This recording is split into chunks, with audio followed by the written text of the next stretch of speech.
Hey guys, how's it going? Today we have a model review of the NZG Caterpillar 312BL. This is an older model, however I did just get it this week, or last week actually. This is a great looking model. I absolutely love this model. I've been wanting to order it for a really long time. It looks, in my opinion, it looks great. So let's get started with the review. The bucket on this model is actually a pretty good size for the size of the actual model itself. It's a 5-tooth digging bucket, and you know, if you were to use it in a diorama or stop motion, you could actually hold something in it. If comparison, just the tip of my ballpoint pen right here. I mean, it is still small, but you could do something with it. The rivets on this machine, and I'll bring that up here because you have the most of them, they look pretty good. I mean, you can obviously tell they're there, but they're not like on some Ertl models where they're big and not painted.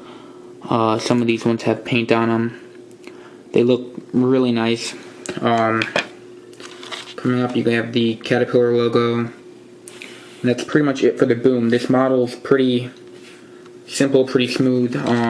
Not much going on as far as hydraulic detail or anything like that. But let's go ahead and go to the cab. The cab, the windows on this, they're kind of a really weird blue. Not something that you'd actually end up seeing. I personally kind of like it. I think it looks really nice, but I've heard some people in other reviews not really like that so much. And as far as detail inside of the cab, there is some, there's not a whole lot, but it is there, and it looks pretty nice. The blue, as far as the tinting goes on the glass, which I'm not really sure how well you'll be able to see it, I don't think it really takes away from the overall model. And then here we have the model number. You have a very small ledge. You were to do maintenance on it. And then coming around back, the Cat logo, your exhaust stack, your grills, and then right here is you have a serial number on the model and on the box. Mine is 0174, so a really low serial number. Pretty happy about that. And you have some etching as far as air vents go, and then some what would be counterweight hooks.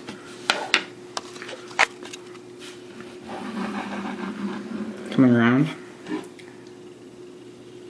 pretty much the same. You have a decent hand railing here, which I think is plastic, it looks like.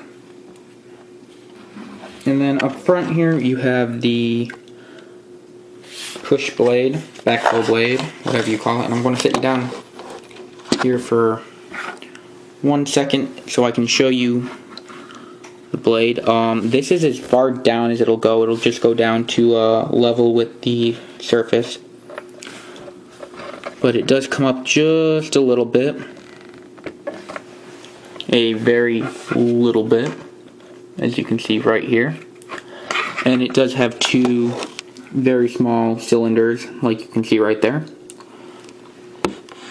And let me go ahead and mention the tracks on this model. I don't really like rubber tracks. I think they look really bad. This, however, is the one exception. I think these tracks look really nice. I think they look a lot like if you were using them for like a lot of use like on pavement or something. Like if you'd have tracks like that. I've seen some videos of something similar to that on YouTube. But I think they look really nice. They're not like individual pieces. It is actually one like single rubber piece. But they look pretty neat if you ask me. And I'm going to try and show you. I'm not sure if you can see, but it's all one piece, but I think they look great, and they roll. Okay, they do roll, not on the surface. As far as range of movement for this model, it'll come you know, all the way up, and that does go higher, I'll show you that, but it'll go as far up as you need it to, and your reach is, you know, as far as you're going to get it. All the cylinders, they go all the way in. The cylinders on this one are stiff. They are really stiff, which is great because I'm fairly sure you can leave this in any position you want and it'll still be there. Great range of movement on the bucket. You have full range. You can see articulation there.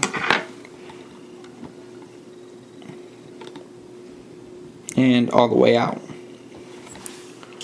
I think it's a great looking, I think that it works out great. And then your digging depth is great too. Let me show you on corner of the shelf here. There's your digging depth, which is pretty nice.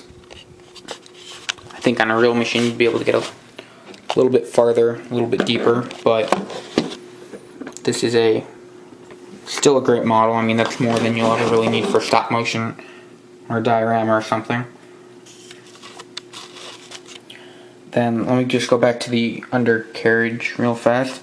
You have a single screw holding that in, but needs tightened because this turntable super loose, just wants to spin under its own weight.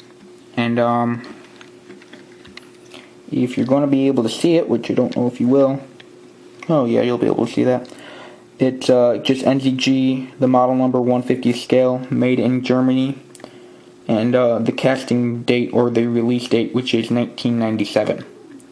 So this model was released quite a while ago. I know it's not in production anymore, but quite a few places still have them available. It's a great model. I know 3000 Toys actually still has them. And I would definitely recommend it. It's great. And yeah, I have some pictures up of this model, of the unboxing, up on my Facebook page, KCX700. I'm going to put a link in the description box below. And go ahead and like that, because I'm going to have lots of news updates, industry news, model news, diorama updates, all sorts of little stuff, film up or video updates, stuff like that. So go ahead and like that page to stay in the loop, and thanks for watching, and have a good one.